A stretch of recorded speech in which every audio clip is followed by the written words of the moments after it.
आज मी ठरवूनच घेतलेलं होतं, काही झालं तरी मी आज माझ्या आवडीचं वरण आणि बट्टीचं बेत बनवणारच म्हणून. बरेच दिवस झाले मी असं तिखट झणझणीत वरण आणि त्यासोबत बट्टीचा आनंदच घेतलेला नाही.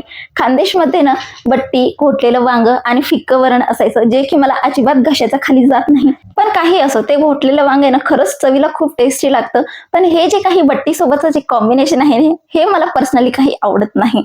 तुमचंही काय मत आहे मला नक्कीच सांगा बरं का. आता बऱ्याच ठिकाणी याला डाळ बट्टी म्हणतात, तर आमच्याकडे याला डाळ वाफळे म्हणतात बरं का. तर यासाठी ना मी काय केलंय, गव्हाच्या पिठामध्ये ना थोडाफार रवा घातलेला आहे, जेणेकरून बट्टीचं जे काही पीठ असतं ना ते इथे बनून जायला पाहिजे. तर यामध्ये ना मी फ्लेवर्ससाठी अजवाइन घातलेली आहे, थोडासा जिरं, खाण्याचा सोडा, मीठ आणि दही घातलेलं आहे. आता याचं आहे ना मी छान असं घट्टसर पीठ मळून घेतलेलं आहे आणि याला थोडंसं रेस्टवर ठेवलेलं आहे. तोपर्यंत इथे मी ना डाळसाठी ना चिंच भिजत घातलेली आहे. आता जोपर्यंत चिंच भिजत आहे तोपर्यंत छान असे याचे गोळे बनवून घेत आहे.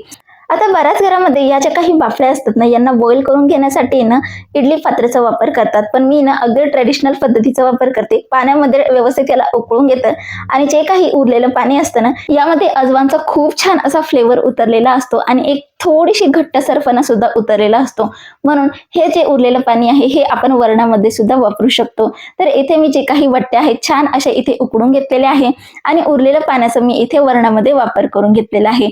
त्यामुळे तुम्हाला असं वाटणार नाही की एवढं मोठं पाणी आपण वेस्टेज घातलेलं आहे, अजिबात वेस्टेज जाणार नाही. तर वरण इथे मी अगदी बेसिक कांदा टोमॅटोची फोडणी दिलेली आहे, चिंचेचं पाणी घातलेलं आहे आणि थोडासा गुळाचा खडा घालून व्यवस्थित ही डाळ मी बनवून घेतलेली आहे. आणि या बट्ट्या सुद्धा व्यवस्थित कट करून तळून घेतलेल्या आहे आणि तयार झाला आपला असा मस्त झणझणीत असा डाळ बट्ट्यांचा बेत.